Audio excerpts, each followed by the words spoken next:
नमस्कार स्टूडेंट्स। आज का क्लास हम लोग एक छोटा सा एक स्टोरी से शुरू करेंगे।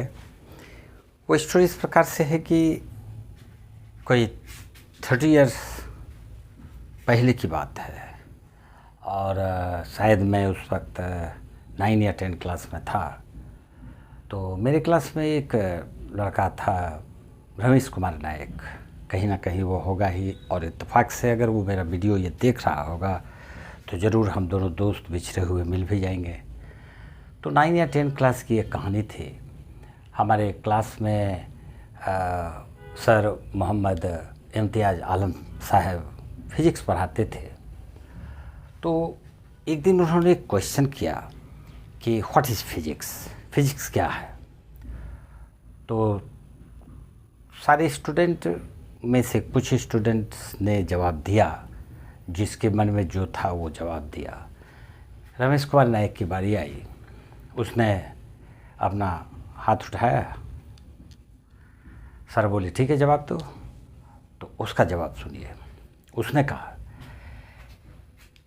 फिज़िक्स वो सब्जेक्ट है जिसमें आप कितना भी पढ़ लो, कितना भी रिवाइज कर लो, सर से मार खाना फिक्स है।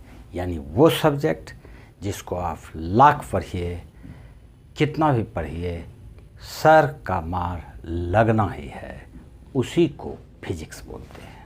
ये घटना आज भी हमें याद है। और बहुत ही फनी मूड का वो लड़का था, मेरा दोस्त, काफ़ी जिगरी दोस्त था।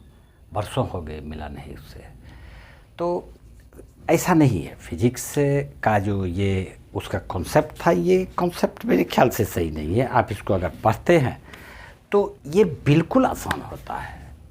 इसी सिलसिले में आप अपना कमेंट लिखिए, कमेंट बॉक्स में बताइए व्हाट इज़ फिज़िक्स। आपका भी मैं देखना चाहता हूँ कि आपकी नज़र में फिज़िक्स का क्या डेफिनेशन है। ओके, तो आज की शुरुआत करते हैं। एनसीईआरटी का रिफ्रैक्टिव इंडेक्स पर बेस्ड ये क्वेश्चन है, न्यूमेरिकल 3 मिनट का क्वेश्चन है। बिल्कुल ध्यान से देखिए, बोर्ड में ऐसे ही क्वेश्चंस आते हैं। देखिए ध्यान से, ब्रेक के बाद। एनसीईआरटी का लिया गया ये क्वेश्चन है, ध्यान से देखिए, बिल्कुल आसान क्वेश्चन है। Light enters from air to glass. मान लेते हैं ये इधर एयर हम लोग ले लेते हैं और इधर हम लोग मान लेते हैं ये ग्लास है। तो लाइट का जो एंट्रेंस है वो इस प्रकार से है, ये इस तरह से जाएगा और आप बिल्कुल अच्छी तरह आप जानते हैं कि इसका पाथ ऐसा ही होगा।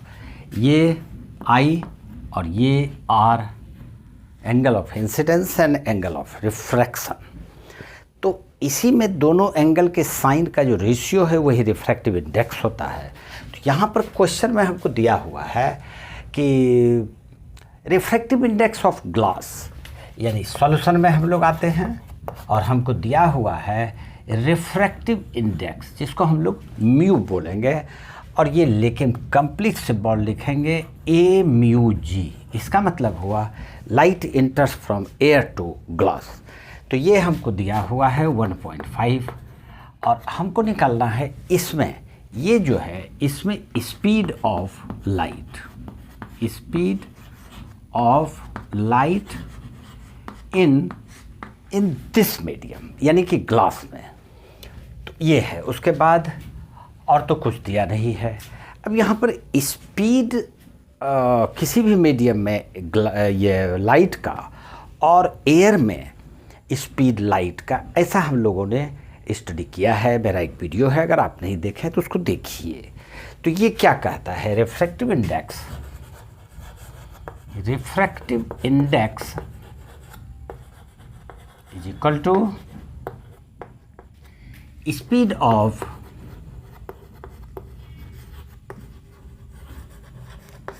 light in air by speed of light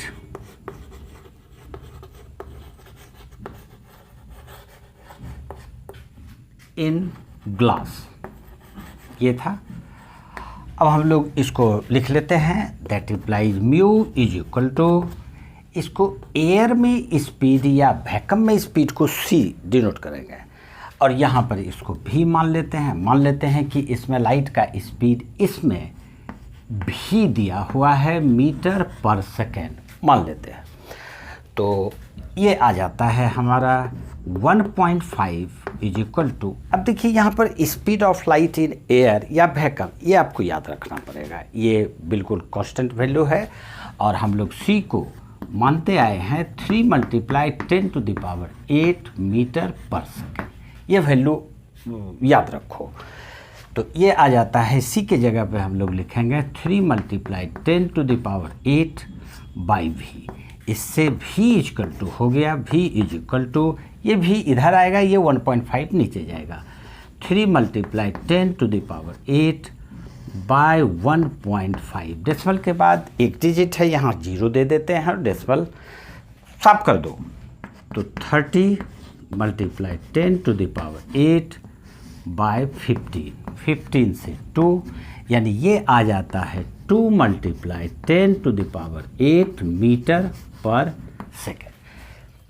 2 × 10⁻⁷ metre पर सेकेंड, ये speed of light in glass है। ध्यान से देखो, speed of light in air 3 × 10⁸ दोनों में है, तो ये 3 है, इसका रेशियो है 3:2। अगर दोनों की स्पीड का रेशियो हम निकालें तो वो 3:2 आता है।